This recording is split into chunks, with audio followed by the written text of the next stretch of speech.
자, 오늘을 시작으로 우리 4주 동안 대강절을 보내게 됩니다. 이 대강절은 이미 오신 예수님의 탄생을 기념하고 다시 오실 예수 그리스도를 기다리는 절기입니다. 이 땅에 빛과 소금으로 오신 예수님을 묵상하며 보내는 시간이 되기를 소원합니다. 자, 오늘 우리는 제사법 가운데 마지막 제사인 속건제를 함께 살펴보려고 합니다. 레위기 5장 14절에서 6장 7절까지의 규례가 속건제에 관한 규례로 기록되어 있습니다. 자, 성경에는 속건제를 지내는 경우를 세 가지 말하고 있습니다. 자, 첫 번째는 제사를 드리는 중에 어떤 잘못이나 실수를 했을 경우 속건제를 지냅니다. 제물에 흠이 있는 제물로 제사를 지냈다든지 아니면 절차적인 실수가 있었다라고 할 때 바로 이 속건 제사를 드려서 바로 잡아야 했습니다. 자, 속건 제사를 지내는 두 번째 경우는 실수로 죄를 지었을 때입니다. 자, 그러나 실수로 지은 죄를 깨달았을 때 지내는 제사가 이미 있죠. 뭡니까?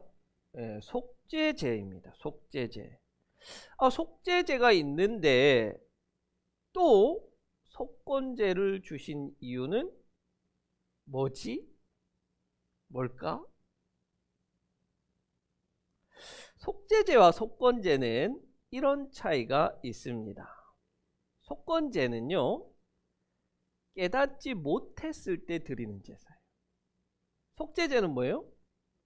깨달았을 때 드리는 제사가 속죄제인데 속건제는 깨닫지 못했을 때 드리는 제사입니다. 실수로 죄를 지었던 것을 깨달으면 속죄제사, 못 깨달으면 속건제사. 자, 그런데 내가 뭔가를 잘못한 거는 같아요. 뭔가 죄를 지은 거는 같아. 근데 잘 뭔지를 모르겠어요. 어떤 잘못을 했는지를 모르겠어요. 근데 막 너무 찜찜해. 혹은 갑자기 삶에 안 좋은 일들이 막 겹쳐서 일어나는 거예요. 그러니까 한번 생각해 봅니다. 내가 무슨 하나님께 죄를 지어서 이런 벌을 받는가 보다. 하나님께서 나를 책망하시는가 보다. 내가 죄가 있다고. 그래서 이 속죄하는 제사를 지내긴 해야겠는데 도대체 무슨 죄를 지었는지를 모르겠는 거예요. 아무튼 뭔지는 모르겠지만 잘못한 건 있는 것 같을 때 지내는 제사가 속건제사예요. 속건제사. 그래서 레위기 5장 18절에는요. 이렇게 지내는 제사를 이렇게 설명합니다. 그가 알지 못하고 실수로 저지른 잘못은 이렇게 나와요. 레위기 5장 18절에 그가 알지 못하고 실수로 저지른 잘못은. 자, 그런데 여러분, 이 구절은 문법적으로 이상한 구절이에요. 이게 틀린 구절이에요. 자, 다시 들어보세요. 그가 알지 못하고 실수로 저지른 잘못은. 자, 뭐가 잘못됐냐면 의미가 중복되는 말이 두 번 반복되고 있어요. 뭐가? 알지 못하고와 실수로라는 똑같은 의미의 말이 두 번 반복되고 있는 거예요. 성경을 번역한 사람들이 국어 실력이 떨어져서 이런 잘못을 저질렀을까요? 아니겠죠? 왜 그렇게 했냐면 원어 성경에 그렇게 되어 있기 때문에 그렇습니다. 원어 성경을 그대로 번역하다 보니까 이 똑같은 의미가 두 번 번역되어 있는 겁니다. 어떻게 되어 있냐면 로야다 그리고 쉐카다 라고 나옵니다. 로야다 쉐카다. 로는 노라는 거예요. 노. 아니다. 뭐가? 야다. 야다는 알다. 깨닫다. 안다. 이런 뜻이에요. 그러면 로야다는 뭐예요? 알지 못하는 거예요. 모르는 거예요. 이게 뭐예요? 이게 부지중이에요. 부지중에. 깨닫지 못하는 중에. 쉐카다는 뭐냐면 실수예요. 실수. 실수로. 자, 이렇게 로야다 쉐카다를 번역하다 보니까 알지 못하고 실수로 저지른 잘못이다 라는 번역이 나온 겁니다. 자, 쉐카다는 실수이기 때문에 속죄 제사가 실수로 지은 죄를 깨닫을 때라고 했죠. 바로 이때 쉐카다가 사용됩니다. 그런데 속건제는 쉐카다에다 로야다까지 더한 게 속건제사예요. 그래서 실수로 죄를 지었을 때 깨달았을 때는 속죄제, 실수에다가 부지중에까지 더해가지고 도무지 알지 못하는, 도무지 깨닫지 못하는 이 죄는 속건제로 속죄를 해야 하는 겁니다. 자, 이 속건제사를 지낸 사람을 우리가 요즘 큐티를 통해서 잘 알고 있죠. 바로 욥입니다. 욥이 1장 5절에서 이런 구절이 나와요. 잔치가 끝난 다음 날이면 욥은 을에 아침 일찍 일어나서 자식들을 생각하면서 그들을 깨끗하게 하려고 자식의 수대로 일일이 번제를 드렸다. 자식 가운데서 어느 하나라도 알지 못하는 사이에라도 하나님을 저주하고 죄를 지을 수 있다고 생각하여 잔치가 끝나고 난 뒤에는 늘 그렇게 하였다. 욥은 모든 일에 늘 이렇게 신중하였다. 무슨 제사를 지냈을까요? 속건제사를 지낸 거예요. 속건제사. 이 자식들이 도대체 나는 모르는 그런 분명히 어떤 그런 잘못이 있을 거야. 그래서 그것을 미리 속죄하는 의미에서 속죄제사를 지냈습니다. 여러분, 이처럼 속건제사는 하나님 앞에 내가 정결하기 위한 몸부림이에요. 몸부림. 내가 적은 것에서 하나님 앞에 죄를 짓거나 실수한 것은 혹시라도 없을까? 혹시라도 내가 놓쳐서 회개하지 못한 죄는 없을까 해서 내가 혹여나 나의 말로 하나님의 영광을 가리지는 않았을까? 끊임없이 자신을 돌아보고 자신이 죄 없는 상태, 바로 정결한 상태를 만들기 위해서 노력한 결과물이 속건제라는 거예요. 하나님은 우리에게 그런 노력을 하기를 원하시는 거예요. 너무나도 적어서 생각조차 하지 못하는 그런 죄까지라도 없는 상태, 정결한 상태, 그런 상태가 되기를 우리에게 요구하십니다.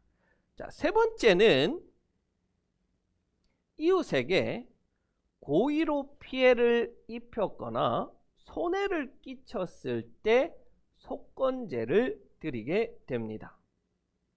아니, 목사님, 지난주에 고의로 지은 죄는 하나님의 총애로부터 쫓겨난다 라고 말했다면서요.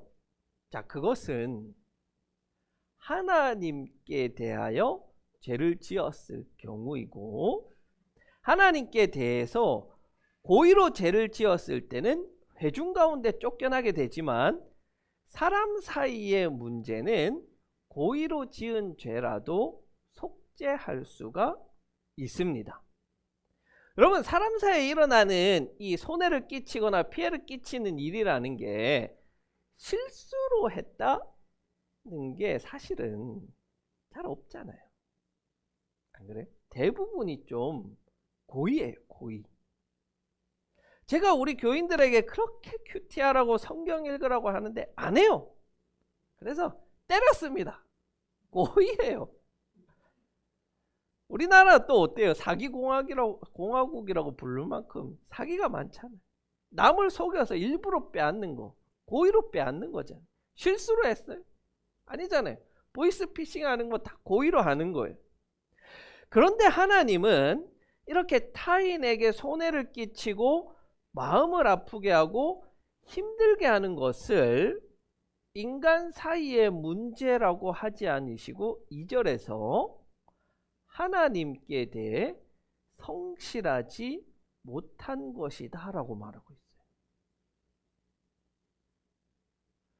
내가 이웃을 때렸고 내가 누군가에게 손해를 끼친 것이 그 이웃에게만 잘못한 게 아니라 하나님께 대해 성실하지 못한 거라 라고 말하고 계신 거예요. 왜? 왜 하나님은 그렇게 말씀하셨을까요?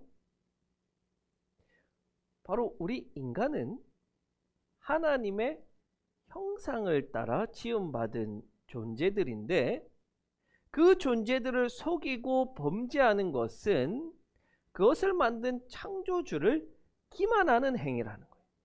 또한 율법의 수요자인 하나님을 업신여기고 하나님의 마음을 상하게 하는 것이라는 거예요.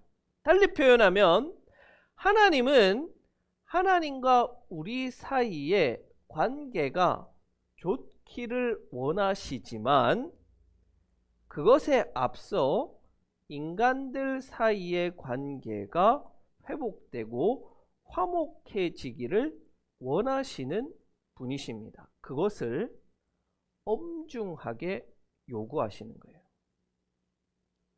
자, 속여서 빼앗는 사기를 치고 도둑질을 하고 권력을 가져서 누군가의 것을 강탈하고 누군가가 흘린 것을 몰래 숨기고 거짓 증언하는 죄를 지어도 하나님께 속건 제사만 지내면 다 속죄를 받을 수 있다는 말일까요? 제사는 모든 죄를 다 대속하게 하는 만능일까요?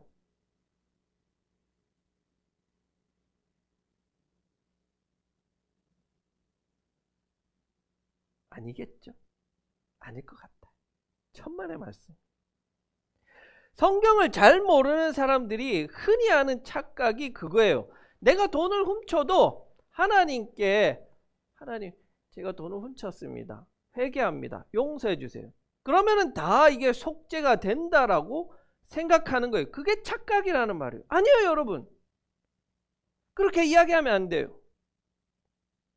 이런 가정을 한번 해봅시다. 우리 사모님이 저에게 용돈을 너무 안 줘서 제가 우리 사모님 지갑에서 몰래 10,000원을 꺼내 썼어요. 우리 사모님 너무 좋은 분인데 이제 예를 들자. 그렇죠? 예를 들자. 자, 그런데 이제 제가 기도하는 중에 양심의 가책이 생겼어요. 아, 내가 우리 사모님의 돈을 빼앗다니 너무 잘못한 일이야. 그래서 속죄하는 속건 제사를 하나님께 드렸어요. 자, 그러면 제 용서를 받고 하나님 이제 뭐 다 용서해 주셨네. 난 이제 정결하다. 그거예요? 아니죠. 왜? 사모님은 여전히 10,000원을 잃어버린 거예요. 잃어버린 거예요. 피해를 입었으나 그 피해의 회복이 안 됐어요. 그러면 속죄도 안 되는 거예요. 제사에 의미가 없는 거예요. 어떻게 제사를 통해서 그러면 속죄할 수 있을까? 먼저 훔친 돈 10,000원을 돌려주고 거기에 5분의 1, 20%의 배상금을 지불해야 되는 거예요.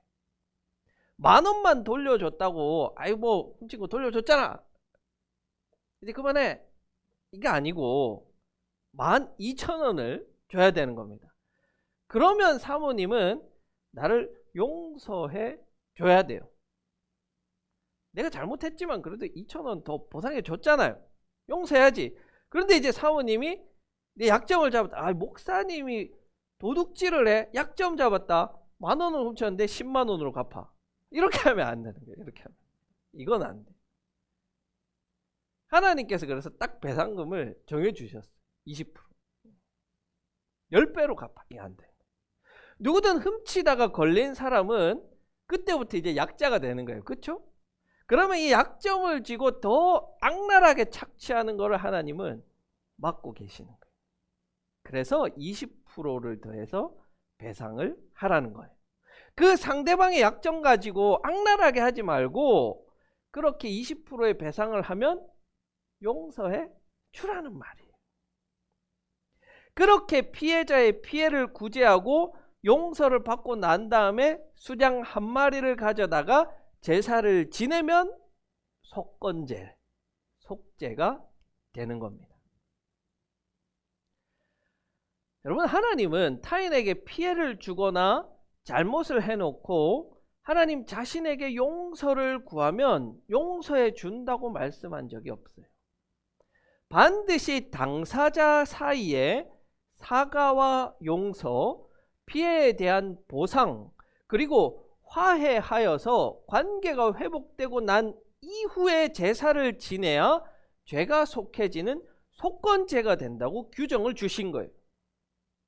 그것은 제사가 하나님과의 깨어진 관계를 회복하는 도구, 하나님에게 성실하지 못한 것에 대한 속죄라면 물건값의 배상금까지 지불하고 사과와 용서 그리고 화해가 일어나는 것은 이웃과의 깨어진 관계가 회복되는 것을 이야기하는 거예요.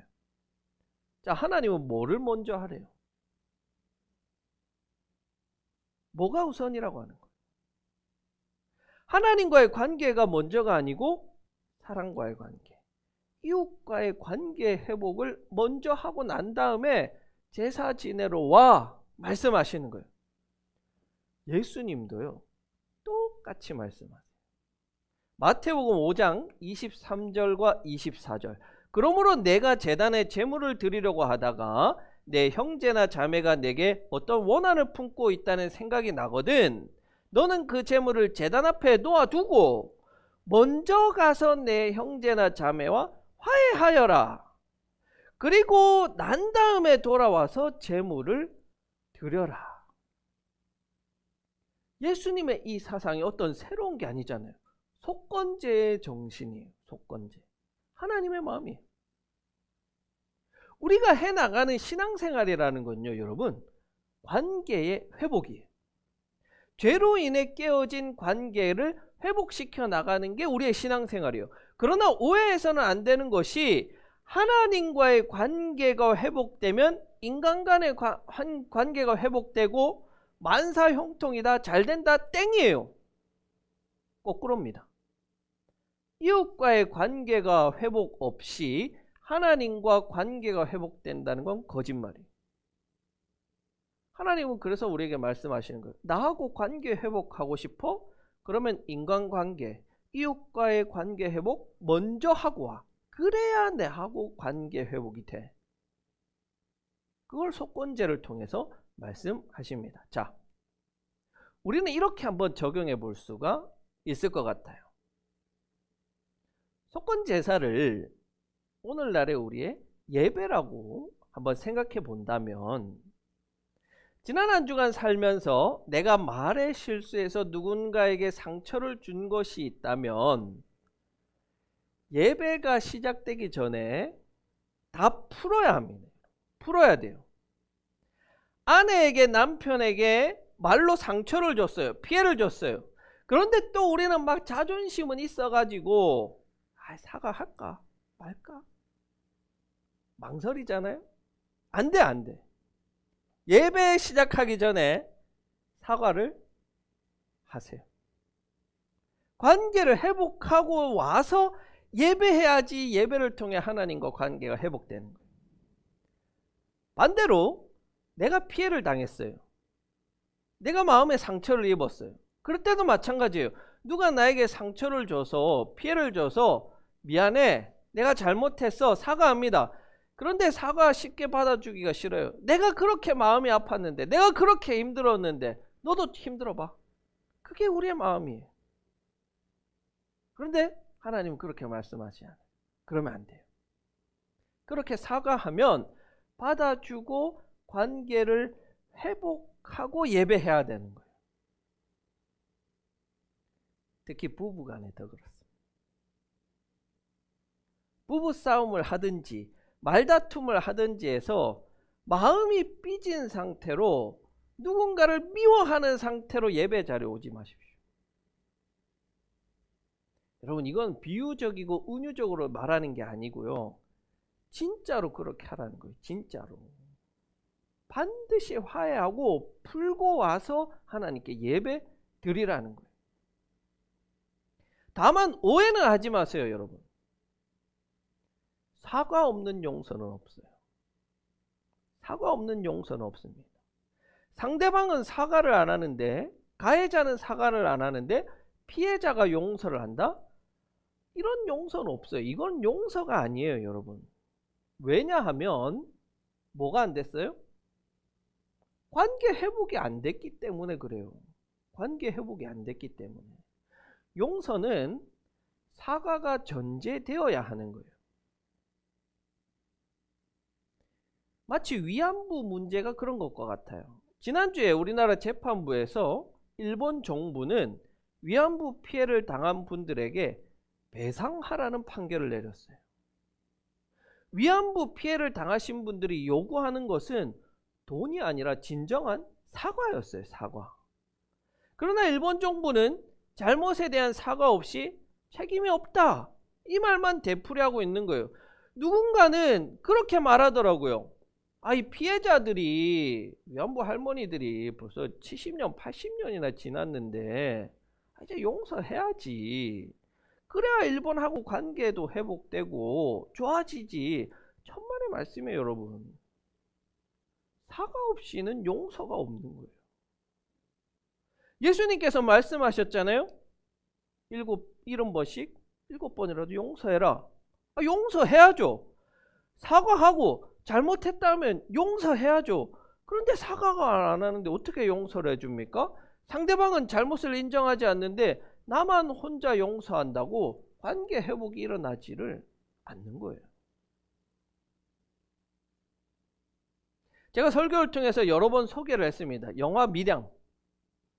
밀양을 지은 이창동 감독이 이 영화를 통해서 묻고 싶은 게 그거예요.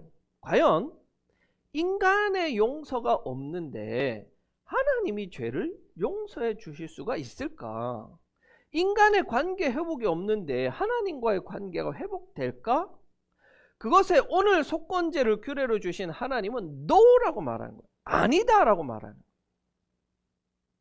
속건제에 드러난 하나님의 마음은 하나님과의 관계만큼이나 그것을 소중하게 생각한다면 인간 간의 관계를 소중히 여기고 그것을 회복시키는 것이 우선이라고 말하는 거예요.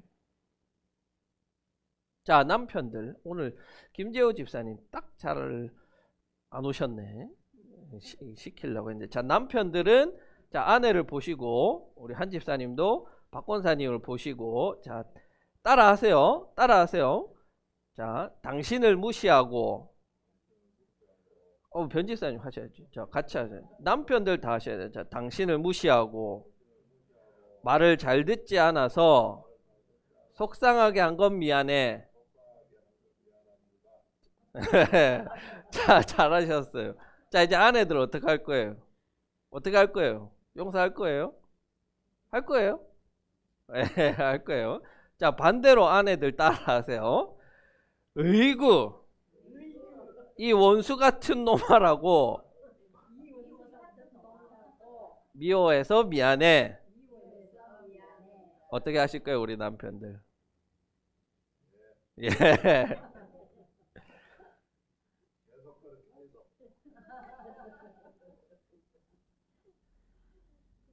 자, 이렇게 관계가 회복될 때, 인간 간의 관계가 회복될 때 하나님과의 관계가 회복되는 하나님 나라로서의 가정이 되는 거예요. 교회에서도 마찬가지고 직장에서도 마찬가지예요. 그것을 하나님 나라로 우리가 만들기 위해서는요, 깨어진 인간 관계부터 회복되어야 하는 겁니다.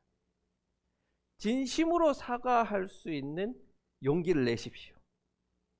그리고 누군가가 사과할 때 용서해 줄 수 있는 넓은 아량이 있기를 기도합니다. 하나님 우리를 통해서 하나님 나라를 세워 가실 것입니다.